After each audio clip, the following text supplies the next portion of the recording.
This week on Wildcat News, we look into Saturday's protest in Washington. We follow the chorus to Disney World. And a student is awarded the Park Scholarship. All these stories and more coming up because Wildcat News starts now.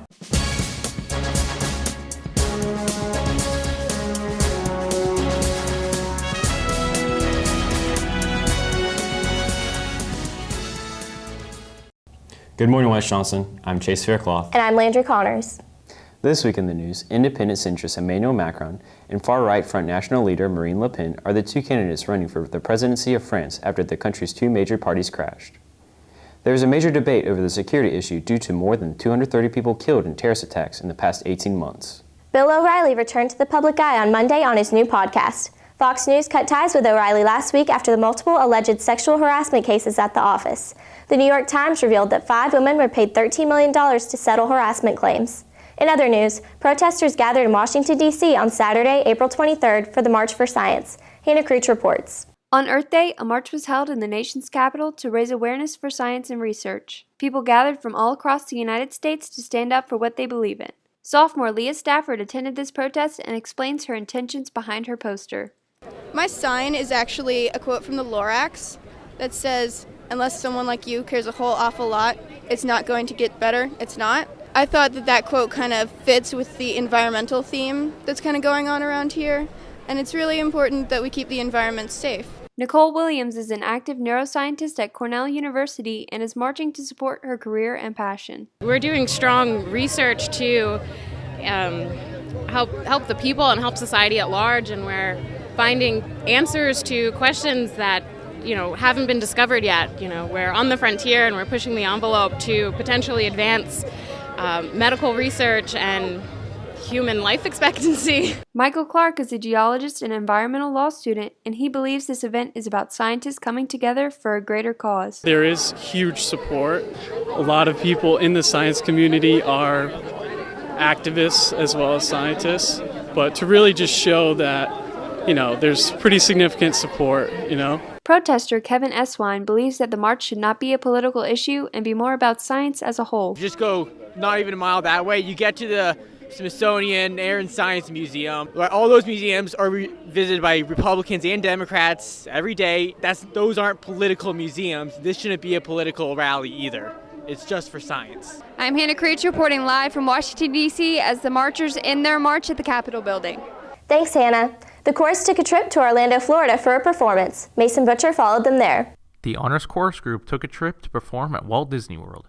Seniors Corey Kirkman and Autumn Wilson believe that going to Disney was worth it.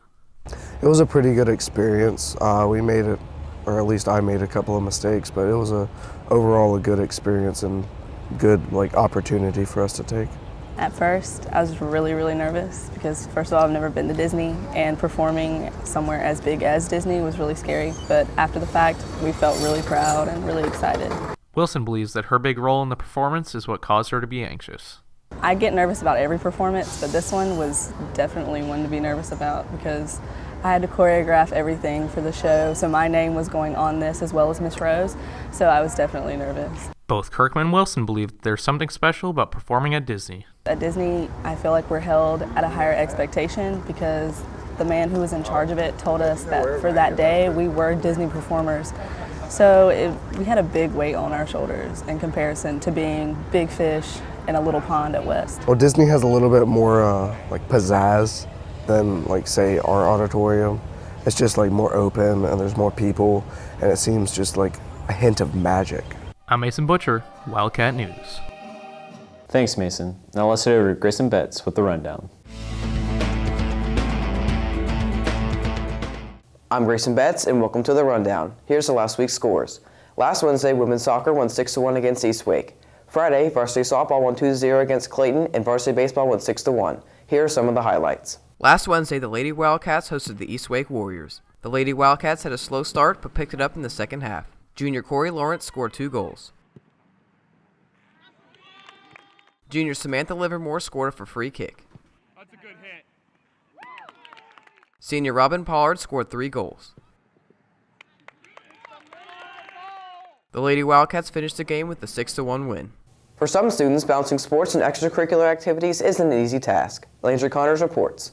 According to HealthyChildren.org, high school students that associate their identity with a sport tend to feel more pressured in their outside life. Sophomore Colby Kuntz and junior Kyle Brisson feel that people don't realize how difficult it is to balance all aspects of an athlete's life. I put a lot of stress on myself trying to deal with school and sports at the same time. Teachers don't understand that we have practice after school and we don't get to go straight home because games can last up till 10 o'clock at night. Kuntz and Brisson claim that performing poorly in their activities adds stress to their lives. So I get really mad at myself and people try to bring me up, but I guess it doesn't really work because I just make myself feel bad. Everybody's kind of competing for spots, and there's only 9 spots on a baseball field with a roster of 16 people.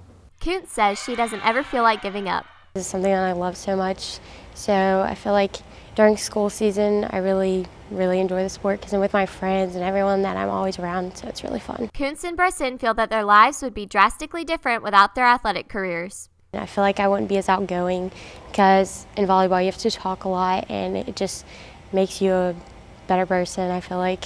Half the friends I have are baseball players, and it's like a family. At West Johnston, we're a family, on and off the field. Thanks, Landry. Tonight, men's tennis is away and women's soccer is home. Thursday, men's tennis is away, baseball is away, and softball is away. Monday, women's soccer is away. Tuesday, baseball and softball are away. Spring athletics are almost over. Come out and support while you can. I'm Grayson Betts, and that's your week's rundown. Thanks, Grayson. Last week, the life skills class went on a field trip. Hannah Creech gives insight.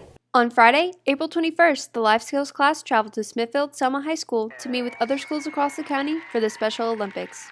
National Honor Society advisor Elizabeth Gherkin believes that this event is impactful on the life skills students. They get to have moments to themselves, like where they're at the center of the attention and they get cheered on and they win awards, and they just walk away like smiling and happy, and I think it's memories that they get to keep that are very sacred that normally they wouldn't get. Senior Abby Barber attends this event because it makes her happy to help the life skills students enjoy themselves. It's a good time for them to get out of the classroom. I mean, they don't like being confined, so just being out in the open and being able to get rid of some energy, it's just a good time for them to get out and see new people and have fun. Barber believes that the event had an uplifting atmosphere. Everyone is very encouraging here. Everyone's just trying to have fun and they support each other, and I feel like everyone's very welcoming, and it's just nice to see everyone collaborating. For Barber, her partner made the experience memorable. My girl literally had never met a stranger. Like everyone, she'd ask like who they were and what their name was. She's a hugger and she's talking all the time. She's gonna have an impact on me just because she's so sweet. Gherkin's favorite part of the day was one particular moment while watching a student race. When he won, like he was jumping up and down, and it took everything in me to like not cry. It was just a nice moment to see him just like basking in his glory, and it just makes me happy to know that like these kids are getting a moment to like really celebrate, to find something that's happy. When the life skills students returned to school, many of their peers were waiting outside to congratulate them. I'm Hannah Creech, Wildcat News. Thanks, Hannah. A student has earned a grant to one of the country's top engineering schools. Senior Christopher Lerma received the Park Scholarship, one of North Carolina State's most prestigious awards for financial aid. His calculus teacher, Karen Collins, believes the future has much in store for him. He has just unlimited potential, and I think he'll just blossom at State and have so many opportunities to meet a lot of people he wouldn't meet before, a lot of opportunities to be involved in research and things that really pique his interest in a different way. Lerma will be one of the first in his family to graduate high school. There is a certain degree of accomplishment once you do have an education. So I just hope that I am representing my family the best way I can. All of my accomplishments ever, not just the Park Scholarship, but just going to school, attending school, getting a good grade on something would account for all of their struggles in some sense. So sometimes I like to believe that I'm living my mother's dreams on her behalf, just that because she never got an education. So I just hope that maybe because I do, I can live it for her. Lerma claims that science teacher Melody Lineberger was his mentor throughout the scholarship process. Lineberger has helped students earn the park before, but she considers Lerma's accolade is unique from the others. For Chris, I feel like it'll change his trajectory, and that will be what he makes of it, but just feeling like that maybe I somehow enabled him to be able to change his trajectory to whichever way he chooses, then